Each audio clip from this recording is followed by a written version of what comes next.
तो सूत जी कहते हैं, काल व्याल मुख ग्रास त्रास निर्नाश हेतवे श्रीमद् भागवतम शास्त्रम कलो किरेण भाषितम।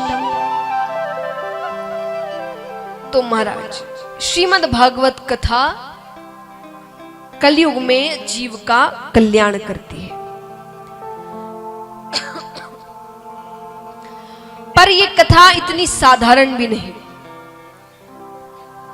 सूत जी कहते हैं कि जन्म जन्मांतरे भवित पुण्य, जन्मों के पुण्य जब एकत्रित होते हैं, एक साथ उदय होते हैं, तब जाकर इस कथा को मस्तक पर धारण करने का सौभाग्य मिलता है। सूत जी कहते हैं, जब शुकदेव जी कथा राजा परीक्षित को सुनाना आरंभ करने वाले थे, तब स्वर्ग लोक से देवता अमृत कलश लेकर आते हैं। आकर शुकदेव जी से कहते हैं कि आप ये अमृत कलश राजा परीक्षित को दे दे, उसे अमृत पिला दे, इससे तक्षक के डसने पर भी उसकी मृत्यु नहीं होगी। लेकिन आप ये कथा, अमृत रूपी कथा, हम देवताओं को स्वर्गलोक में सुनाएं। तब शुकदेव जी मन में विचार करते हैं कि ये देवताओं के पास तो बहुत से साधन हैं कल्याण करने के, जो भगवान के आसपास ही रहते हैं, पर जो कलयुग में जीव होंगे उनके पास कोई साधन नहीं होगा। क्यों नहीं होगा? तप वे कर नहीं पाएंगे। यहां कितने जो तपस्या करने को तैयार है, हाथ उठाना। हाथ उठाने में सब बड़ी जल्दी हाथ उठा रहे हैं। 2 दिन भी पहाड़ों में कोई रह नहीं पाएगा, और ठंड आ गई तो बिल्कुल ही नहीं रह पाएगा।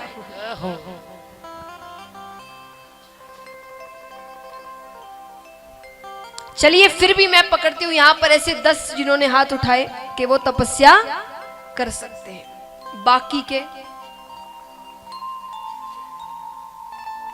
बाकी हाथ जोड़ रहे हैं। तो सूत जी ने यही कहा, शुकदेव जी ने भी यही सोचा कि तप वे कर नहीं पाएंगे, मोह माया वे छोड़ नहीं पाएंगे, तो वो करे क्या?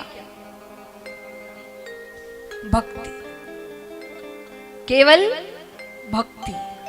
कलयुग केवल नाम आधारा। ये क्यों कहा गया है? क्योंकि कलयुग के भक्त यही कर सकते हैं, हम यही कर सकते हैं। घर बार हमसे छोड़ा नहीं जाएगा। कोई छोड़ सकता है यहां पर, मैंने नहीं छोड़ा, आपसे छोड़ सकता है, कोई नहीं छोड़ सकता। वो ठाकुर जी के बहुत अलग ही भक्त होते हैं, लेकिन ऐसा नहीं है कि गृहस्थ को ठाकुर जी नहीं मिले आज तक। जो ठाकुर जी के साक्षात दर्शन गोपियों ने किए, वो किसी ने नहीं किए, है कि नहीं? तो महाराज,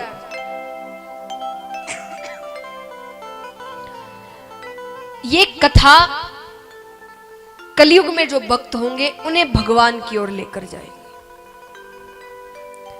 तो शुकदेव जी कहते हैं कि सिर्फ यही कथा कलयुग में जीव का कल्याण कर सकती है।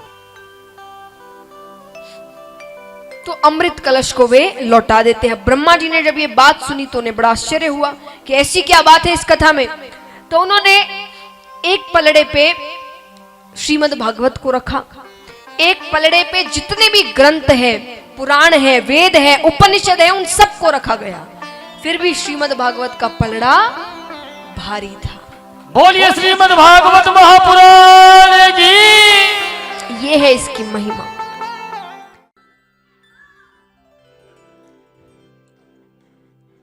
तो यहां पर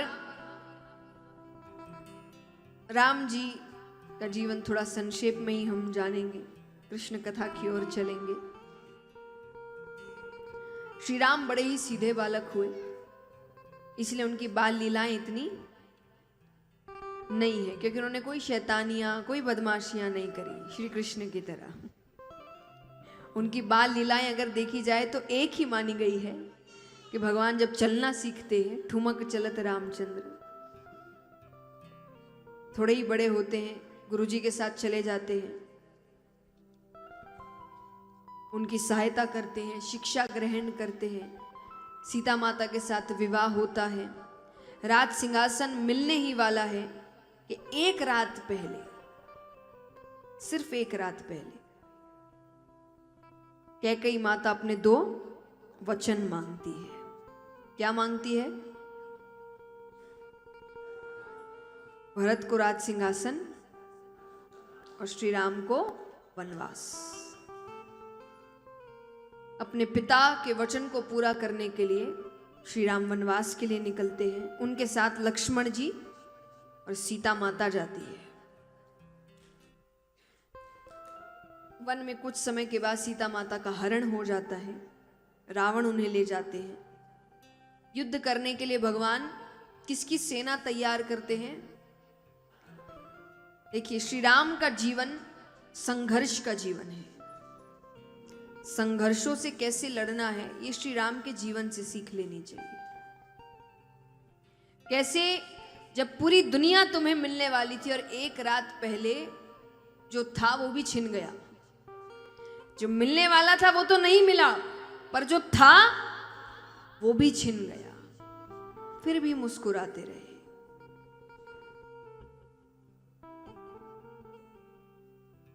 मना किया था सबको जाने के लिए, लक्ष्मण जी को, सीता माता को, नहीं माने। ठीक है, लेकर जाते हैं, अपने भरोसे लेकर गए।